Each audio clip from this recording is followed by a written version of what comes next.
Hey guys, welcome back to Rocket into Motorsport here with another video, and today we're at Baku race.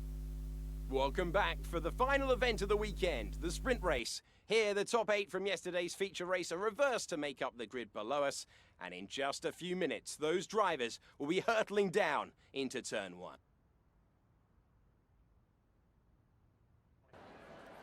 Alongside me today, I'm delighted to welcome back to the commentary box the 2012 GP2 champion, Davide Valsecchi. There looks to be a challenging race ahead of the drivers today, Davide. With that in mind, what are you looking out for today? Well, Alex, I want to see how the drivers at the back of the grid are going to roll down. They'll need to make an impact in the early stages, and they're probably hoping for a bit of luck at the start. We may see some bold maneuvers out there today.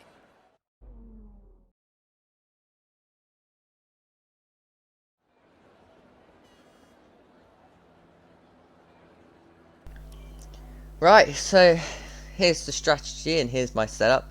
I don't recommend this Baku setup, but though it's quick, it's not very good on tyres. I should have gone full right, full left on a geometry, but it is what it is. Now here we go then, 5 red lights, race to it Baku, we're underway here. Starting in P13, the best place to start pretty much this whole time. We're going to send it around the outside, overtaking 3 cars almost. We do in fact get 3 cars around the outside. And now we're going to think about going for a massive dive bomb here into turn 2.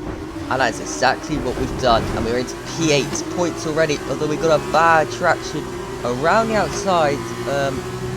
Goes King, Jordan King that is. But I'm thinking we absolutely send it at turn 4. He's moved across in the braking zone, then moved again. That always caught us out there. But we got past Jordan King. We're back into P8. Fantastic start from us indeed. For tipping it into the right-hander at turn 5, I think that is. Difficult course this one, especially for tyre wear. You'll notice that later on in this race, especially tyre wear. I have to admit, as we lose the back end, there you go, just talking about tyre wear, and there's more proof about it. Losing the rear massively. Now on lap 3, only 3 laps in, huge amount of oversteer there.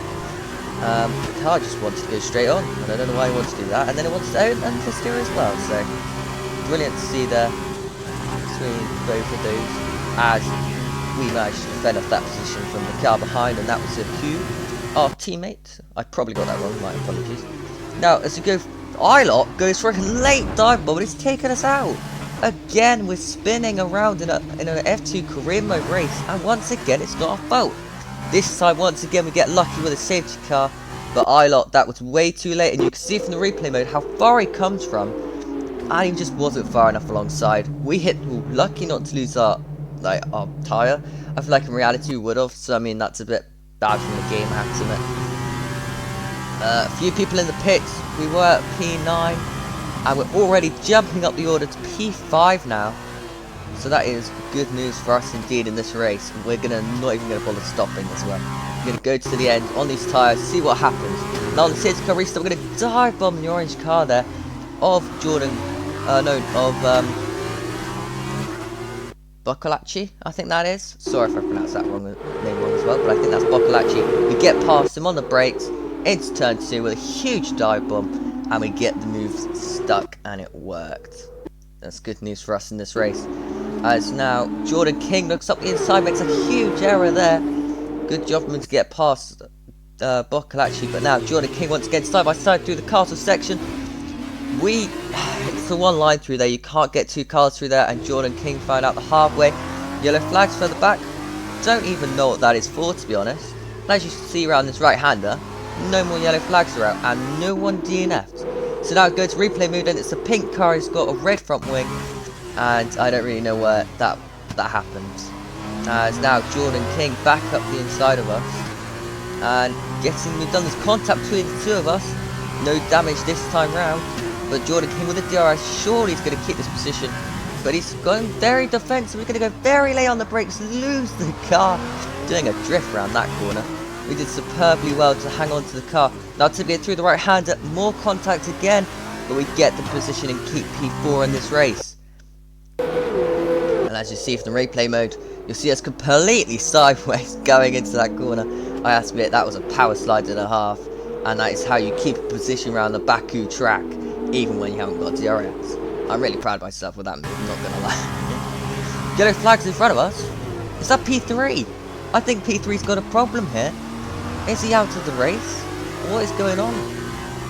I think there's an issue for the third place driver in this race on lap 15. And that is not good, and it is P3 in this race out, and that is a full course yellow as well. And we're going to think about pitting it with this lap. I'm not going to do it, but I was thinking about it, I have to admit. And there you go, car off over there, and we're into a podium position here with only 6 laps to go. And here you go, there wasn't even any smoke or anything like that, just a pulled off. So now here we go for the safety car restart on lap 17. It's going to be a 4-lap dash. We might even be able to get a position here on the safety car restart. Definitely going for it. Safety car is in this lap, by the way. On lap 18. 3-lap dash. Here we go then. Who is it going to be? I really hope we can get a podium out of this, but we may not. It's De Vries in front of us. And we're going to see if we can just jump the gun a little bit here on De Vries. And that was a bad restart from us. De Vries getting a much better restart. But De Vries getting a better run on the damage driver as well. We're going to go up the inside of De Vries though. Block that inside line for him going into the lead of this race. And we're going to get the P1 here. As our tyre wear going off very quickly indeed in this race. Next up for us is Carrera or something along those lines. Let's see from the replay camera. This is P2. And this is exactly where you want to be at this stage in the race. More yellow flags in the background. Seti Camera is out of the race.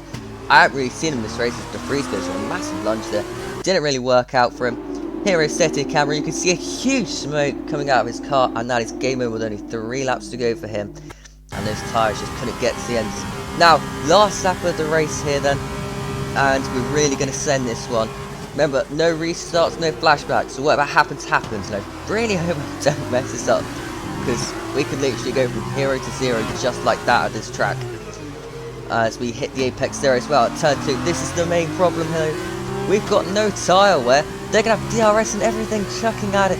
We lose P2 to De Vries, but I tell you what, if we can do exactly what we did to the last car, we could maybe hang on to somebody who defends it off really nicely.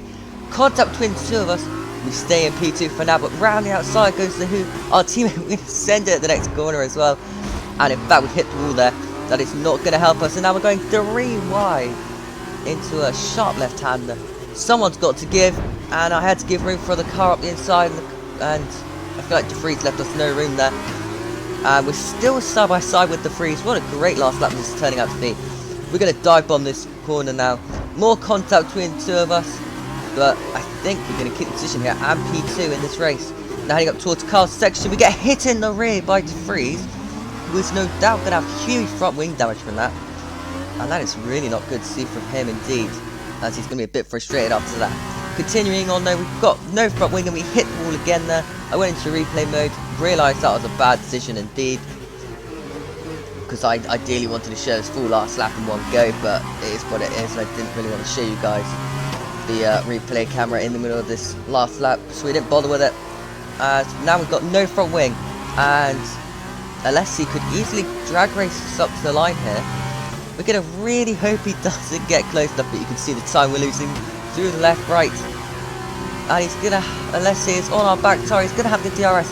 Surely he's going to be able to get past. We're going to squeeze him up to the line. Our steering wheel is straight at the moment, but we're going to turn slightly more right as there's more space to the right hand side. And we get P2 in this race. And I tell you what, I worked hard for that one.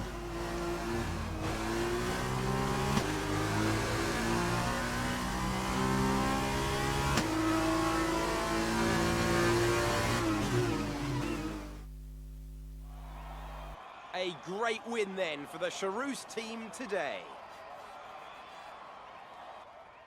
Davide, what do you think made the difference here? The safety car had a huge impact on the race today, that's for sure.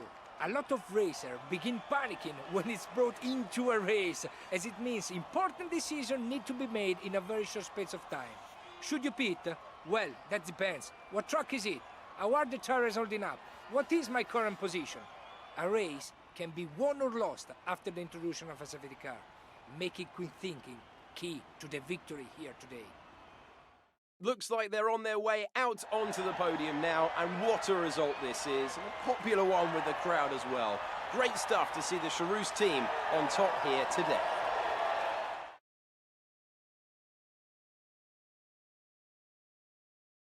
So then, it's time to see how this result affects the Drivers' Championship. It's a good result for Callum Ilott, who extends his advantage at the top of the championship. Now then, Davide Valsecchi, who would you say was your driver of the day? Well, I'm going to have to give it to the Uni Virtuosi driver. They did a great job at getting the most out of tires without losing pace. That's a good skill to have. And now a look at the team standings. Charus move further clear at the top of the table. Meanwhile, Carlin move up the table with another strong performance this weekend.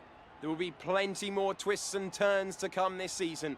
I hope you'll join us at the next race when Formula 2... So, there you have it. It's P2 for us in this race. Best performance of the season. First points as well.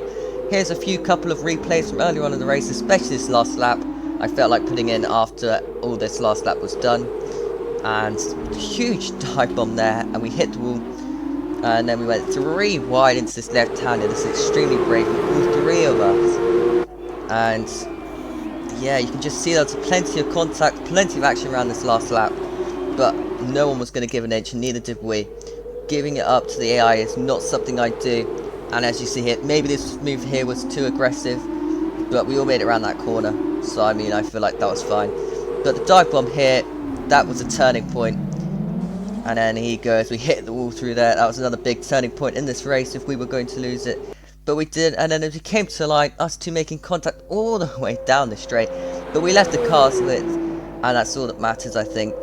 So I'm quite happy to say that I got that P2 fair and square, and yeah, just amazing, I have to admit, to get P2 in a career mode race at Baku.